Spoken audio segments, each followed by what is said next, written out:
Hello, friends. Welcome to Level Up with Debbie Neal. I am your host. There is nowhere I would rather be than right here, right now with you. This podcast is all about leveling up in all aspects of our lives. Thank you for being here. I am so grateful. I'm excited to be on this journey with you. Together, we are leveling up. You ready?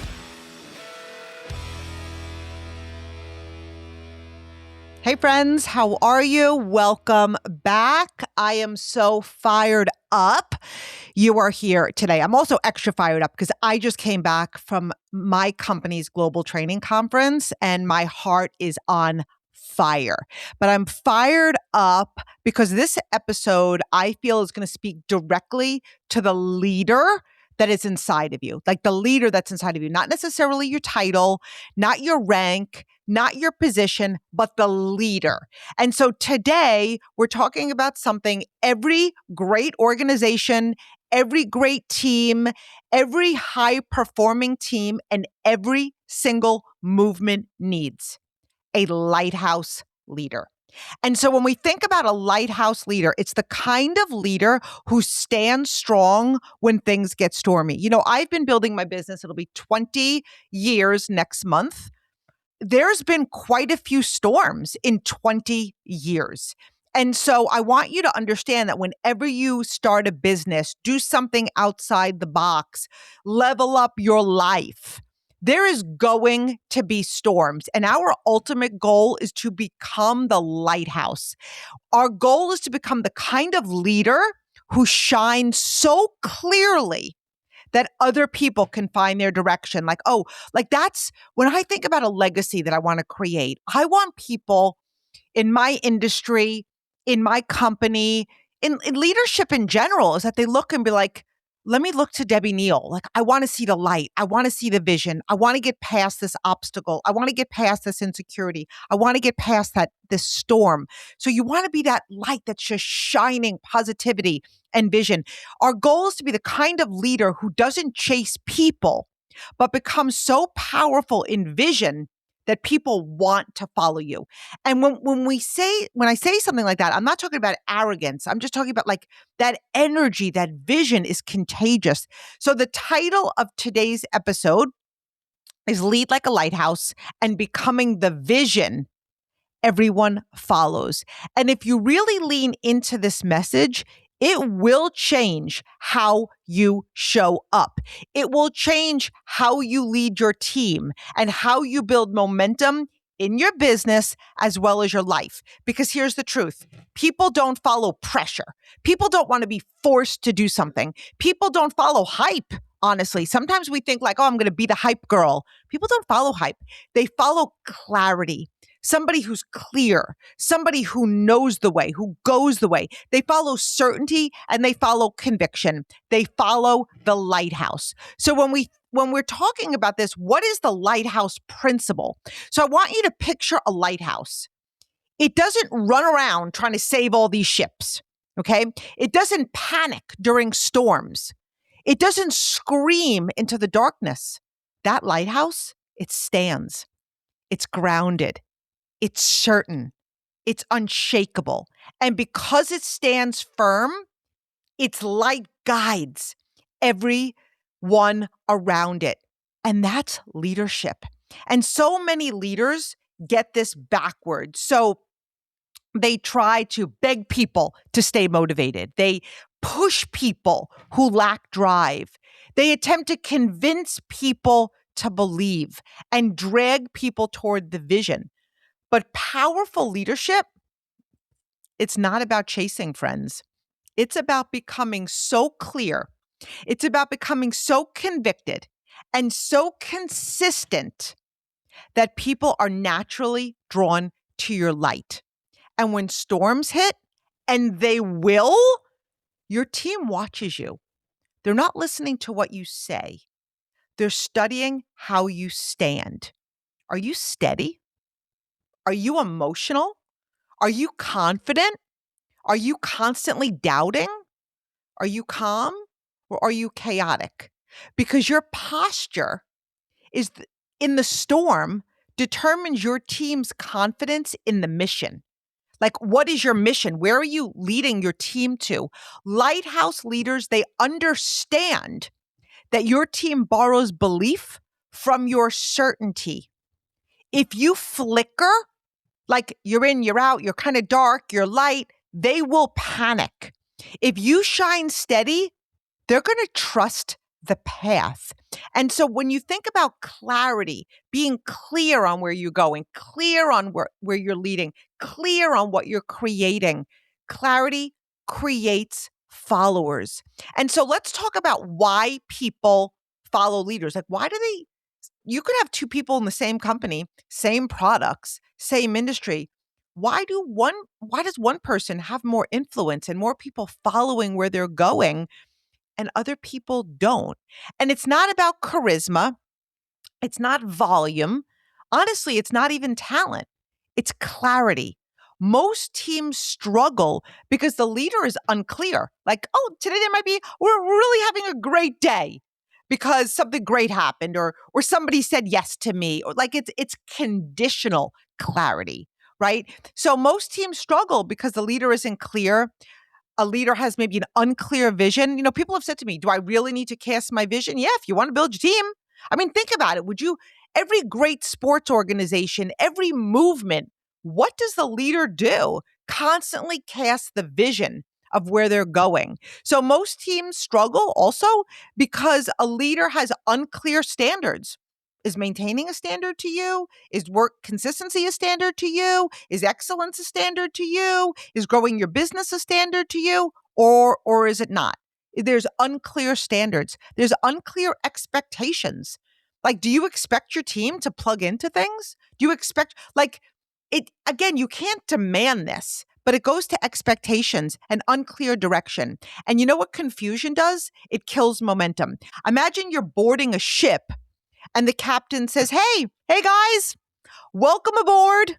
We might head east. We might head west. We're going to see how we feel.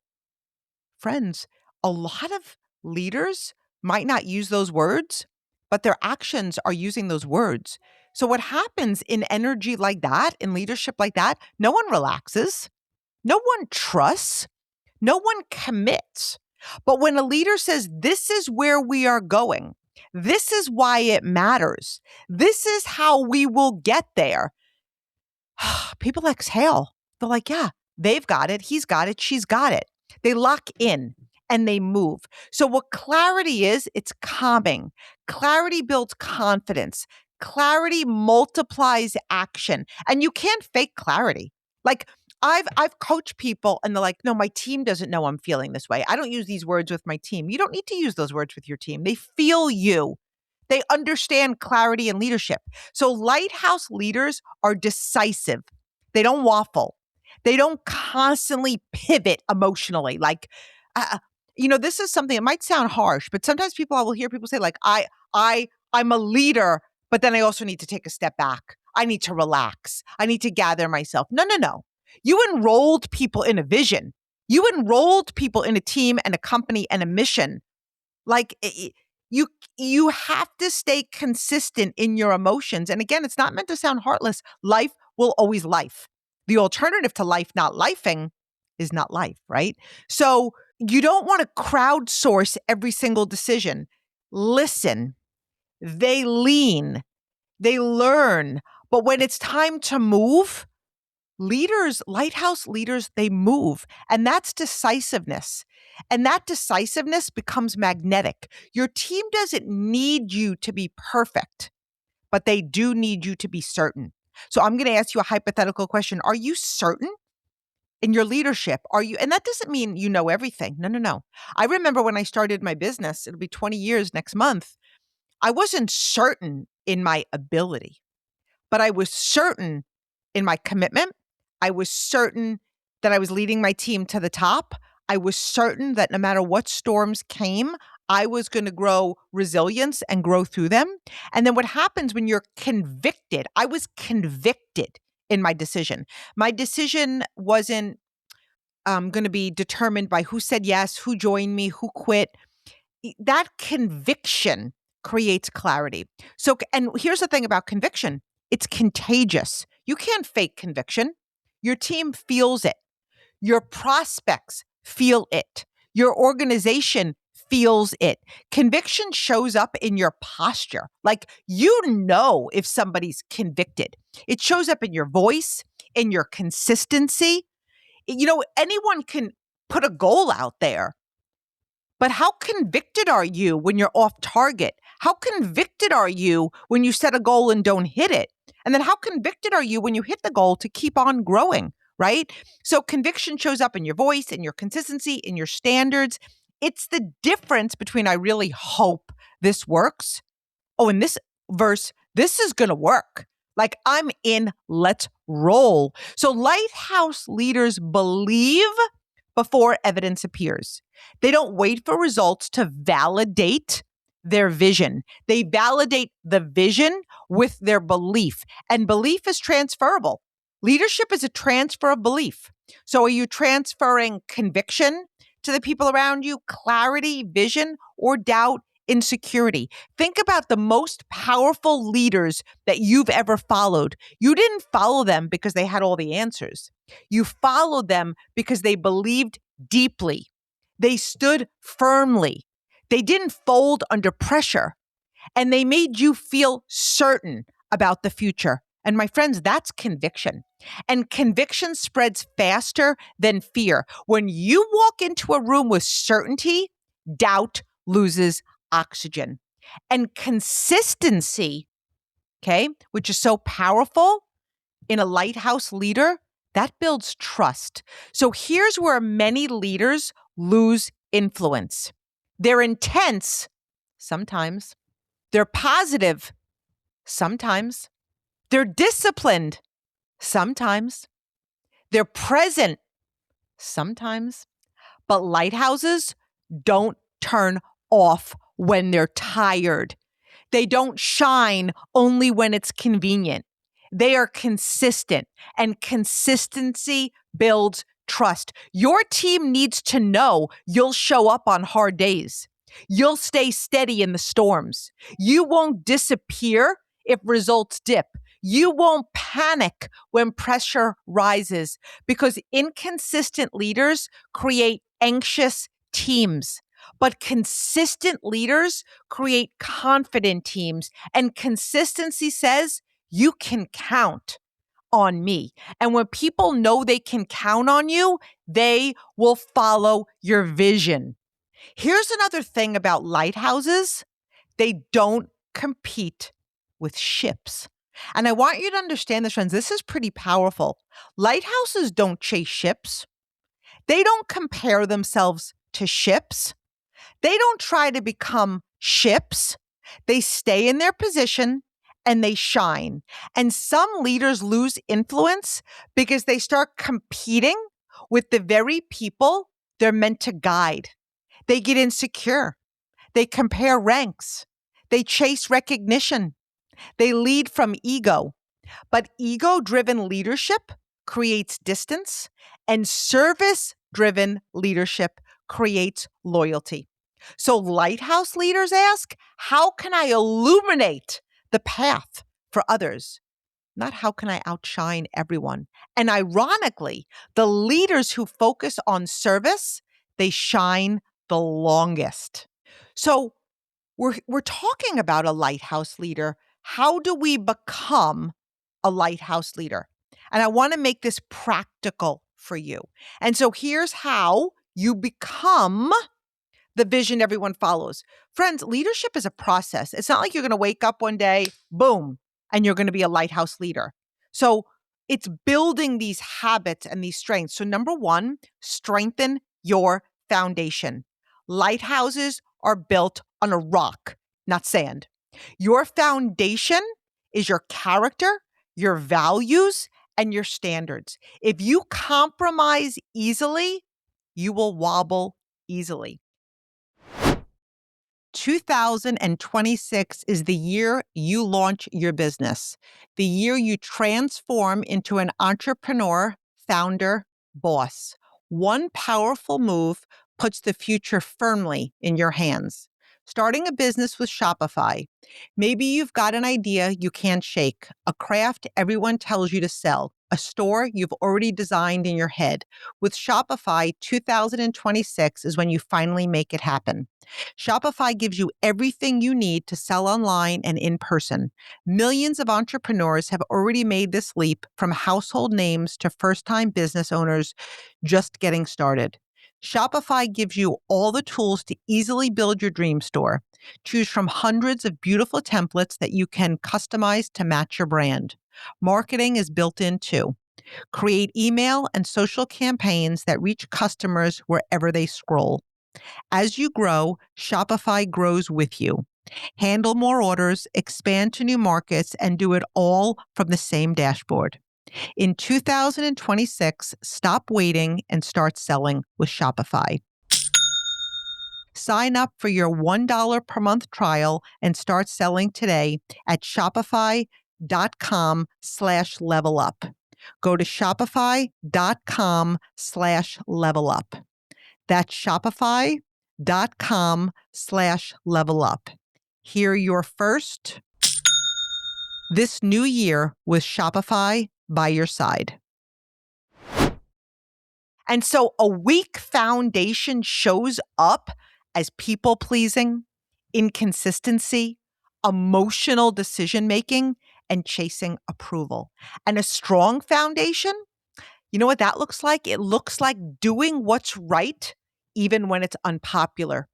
Keeping your word when it's really inconvenient and it feels hard. Holding standards when it would be easier to lower them. Leading the same way publicly as you do privately. Your team studies what you tolerate, and they model what you permit, and they respect what you protect. So if you as a leader want unshakable influence, you must become unshakable in your values. Because when pressure hits, leaders don't rise to the moment. They fall to the level of their foundation. So I want you to really think about, what is your foundation built on? So the goal is to have it built on a rock. But when I think of my foundation, it's belief, it's vision, it's excellence. It's like I'm far from perfect.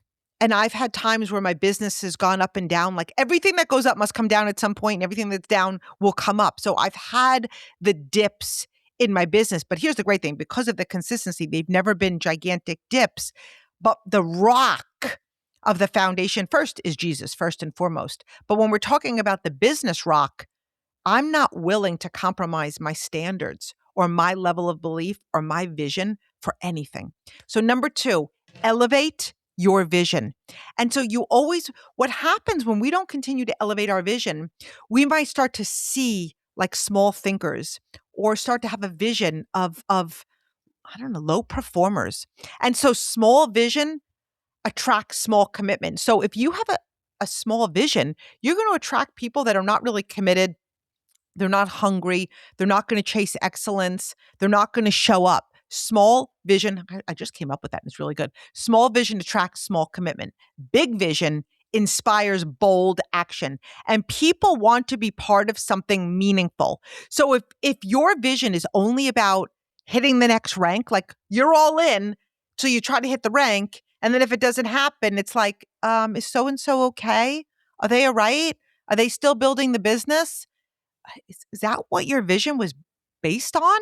Or is it bigger than that? So if your vision is only about hitting the rank, making more money, or beating a competitor, people will feel that. And it feels really transactional, temporary, and very self-focused. But when your vision is about impact, it's about legacy, it's about growth, it's about contribution, it's about building something that changes lives, people connect now emotionally. And so Lighthouse leaders constantly paint a vivid picture of the future. What are we building? Who are we becoming? How will lives improve? Why does this vision and mission matter? Vision gives people a reason to push through hard seasons, and they will come. It gives pain a purpose. Growth is not easy. It's not.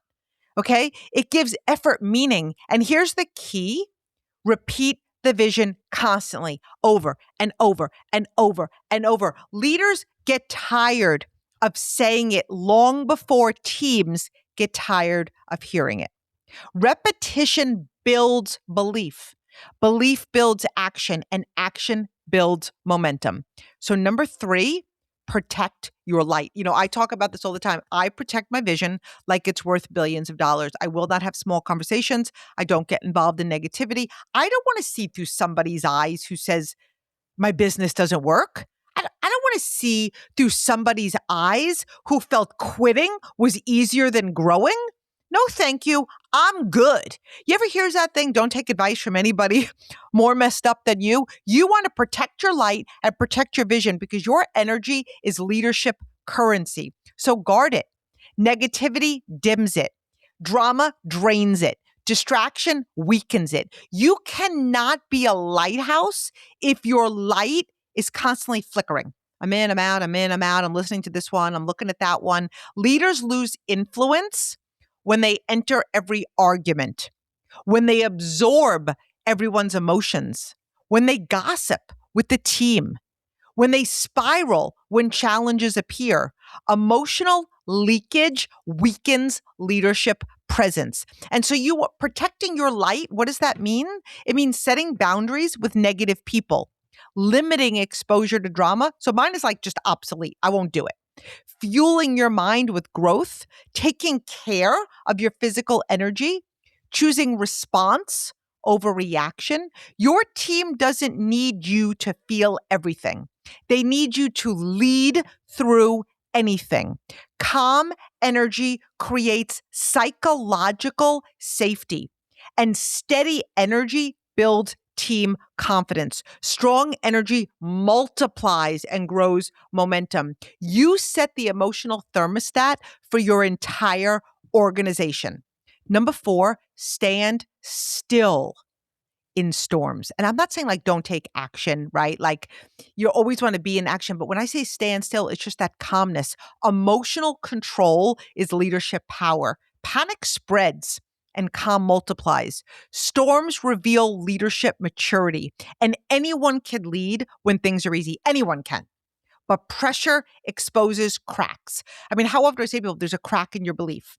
And maybe that belief is in your company. Maybe that crack is in products. Maybe that crack is in belief in your company, our industry, products, and yourself.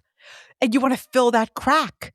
But pressure exposes cracks. When results dip, when people quit, when plans fail, when criticism rises, your team looks to you and they're subconsciously asking, are we safe?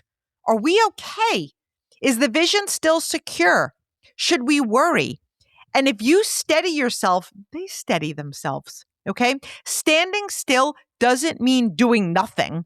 It means thinking before speaking, responding instead of reacting, making decisions from strategy, not emotion, communicating with reassurance, like things are great, and clarity. Composed leaders create composed teams, and composed teams make better decisions under pressure. A lighthouse doesn't stop shining because of the storm. The storm is when the light matters most. Number 5, shine for others. And so leadership is not about spotlight. It's about illumination, being that light. When your team wins, you win. And so ego says, how do I look? And service asks, how can I help? And lighthouse leaders celebrate team wins loudly. They develop people behind the scenes. They give credit publicly. They correct privately. They create opportunities for others to grow. The moment leadership becomes self-centered, trust dissolves. It erodes. But when leadership is service-centered, the loyalty expands. It deepens. People will run further and fight harder for leaders who genuinely care about their growth. And here's the beautiful paradox. The more you help other people shine, the brighter your leadership becomes because impact expands influence, and influence multiplies legacy. Friends, this is our ultimate goal, to shine. And so if this episode spoke to you, it's because you're not meant to be just another manager. You're meant to be a movement maker, a standard setter. Stop chasing. Stop convincing. Stop dragging. Put your shoulders back. Stand taller. Shine brighter. Lead stronger. And watch how people begin to follow your light. I'm so proud of you for being here. I'm so proud of your desire to grow and for leveling up. So if this message, if you love this episode, share it, because the more people we hit, we just want to spread positivity in this world and leadership in this world. Share it, tag me, send it to someone on your team who's ready to step into leadership. So friends, I'm wishing you the most incredible, powerful, bright, shiny week. Love you, friends.